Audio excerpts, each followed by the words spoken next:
Hi everybody. Here's a quick little mini lesson for you. One of the YouTube commenters had asked if I would do kind of a quick simplified rundown of the Mark Knopfler pattern, or my interpretation of it anyway. So here you go. The first thing is all about the right hand picking hand placement. So it uses your thumb and then your index and middle fingers. And the index and middle fingers are going to be working together most of the time. So what's going to happen is, without worrying about your fretting hand first, is you're going to be plucking downward with your thumb.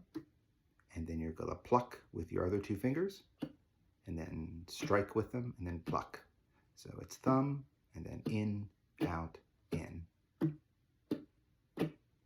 Right? Okay.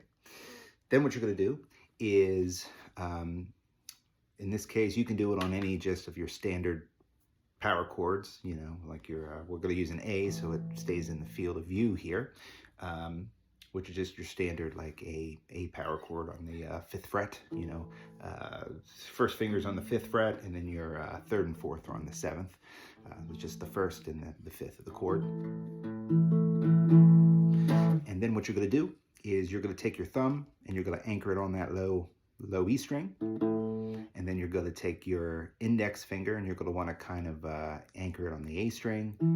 Middle finger is going to be on the D string. And once your fingers are anchored, you're going to do that same pattern, right?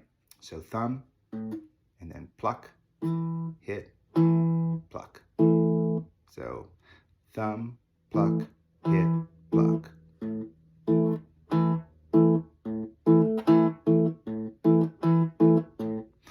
The hardest part is going to get the hang of when you pluck with those two fingers to try to hit the A and the D string with them together. But remember, you don't have to be perfect on it. Once again, like I said in the last video, you can be kind of messy, and it's fine. But the key is to try to hit those strings with the pattern.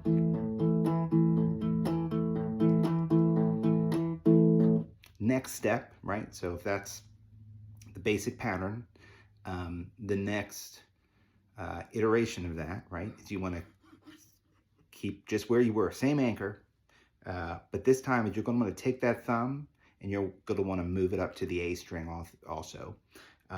So now when you, it's going to be the same pattern, but your thumb is going to hit the A string, and then your 1st and 2nd finger are going to hit that A and D again. So it's going to be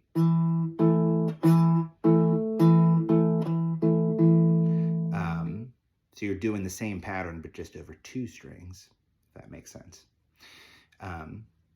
So once you get that down, the trick is when you have your chord is to alternate between those 2 patterns. And very slowly, what you end up doing is we start with our power chord and our fingers anchored. It ends up being, then you're going to switch, put them together,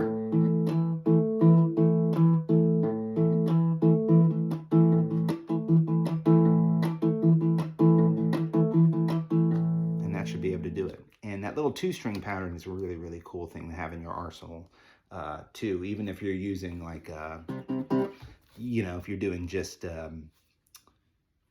even if we just take like a C,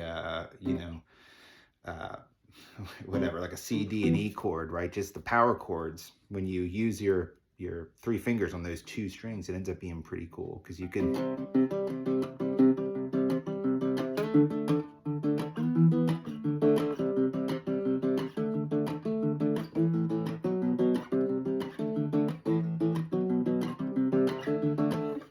I always think that's pretty cool to kind of just throw in when you're doing a cover gig or something. Anyway, hope that helps. If you need anything else, just please feel free to reach out. Thanks.